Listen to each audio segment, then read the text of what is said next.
There was always a considerable delay in exchanging information, and I knew all his calls and mail were being monitored. Some news, therefore, was related back to him in coded messages via his father in weekly telephone chats. Although I wanted to concentrate on particular aspects of his original police interrogation and evidence, it became obvious that Stephen at times just wanted to pour his heart out. He was in the midst of a recurring nightmare, and at that time I probably represented his only lifeline. He was a simple youth from a simple background, a young innocent thrown into a difficult and very dangerous adult world, and one that he'd been forced to accept. I pushed him again to write and explain about his early hours of detention in 1973, and received the following account. I was led downstairs after giving my statement and locked in one of the holding cells. My bed was a large wooden bench about 6 by 3 feet. It had a filthy blanket tossed over one corner, and from the smell of it, I would say it hadn't been washed since the day it was first put there. The only other item in the cell was a toilet, a true luxury for its day, as I was to learn later. Even though I was fairly snug in this dimly lit cell, sleep was impossible. At intervals of about 15 minutes, I was asked if I was all right. I said I was, and then Charlesworth and another PC came in. They asked for a sample of pubic hair and head hair. They told me they were being taken for forensic analysis. Soon after this, I was taken back upstairs to the same interview room. Fingernail scrapings were then taken with the pointed blade of a surgical knife. This operation was not without some pain and discomfort, enough to cause me to pull my fingers away. I was told it had to be done and to keep still, but I think the sadistic sod took great pleasure in my pain. As each fingernail was scraped, the contents were put into a separate envelope and labelled. With the tips of my fingers still stinging and spots of blood showing beneath my nails, I was returned to the cell. About another half hour went by, and another 2 visits were made to make sure I was okay. The next interruption was again to take me away from my cell and any hope of sleep. Where to now, I wondered. But my question was soon answered.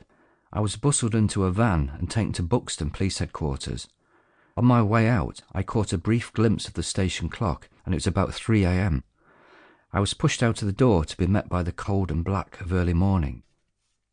A yellow transit van with black one-way windows waited at the curb. I was flanked by 2 police officers and driven away to Buxton. I think it took us about 20 minutes to get there. The Buxton Police Centre was brightly lit and seemed a hive of activity. I was beyond sleep now, as I was taken to the counter and fingerprinted. A small sink was mounted on the wall to the side, and I was told I could wash the ink off in that. After several attempts I gave up. My fingers seemed as black as when I had started. I was then taken along and put in a very large cell. The door slammed behind me, and I was left there with my thoughts. It was several days before I realised that I was not going to be let out, and when Wendy died, it reduced the chances of the police finding out who was really responsible. As I started to grow used to my surroundings, I realised this cell was worse than the one at Bakewell.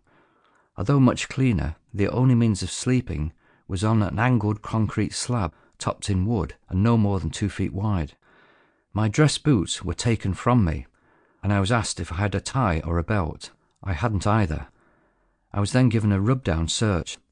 About 10 minutes later, I was disturbed again and was given a full examination by a doctor. Then I was left alone for a few minutes before some blankets were thrown at me, with apologies they didn't have any pillows. The cell was freezing cold, and I couldn't see any heating pipes or radiators. It must have been hell in winter if it was this cold in September. I counted 7 blankets and folded 2 up as a makeshift mattress to help take some of the hardness out of the wooden bench. I used 2 more as pillows and 3 to cover myself up. I don't know how long I lay there before I fell asleep, but it wasn't long. I woke to the sound of the door being unlocked, and a pint-sized mug of lukewarm tea and a blue plastic plate with 2 burnt slices of toast were thrust at me. Time dragged slowly by. The door finally opened, and I asked if I could use the toilet. They showed me where it was. I was told it was a good job there were only 2 of us in the cells, otherwise it would have meant a longer wait. I spent much of the time pacing my cell like a caged animal. I had not been asked to remove my boots when I returned from the toilet, so at least my feet were warm. I wrapped a blanket round my shoulders like a Mexican poncho to keep my circulation going.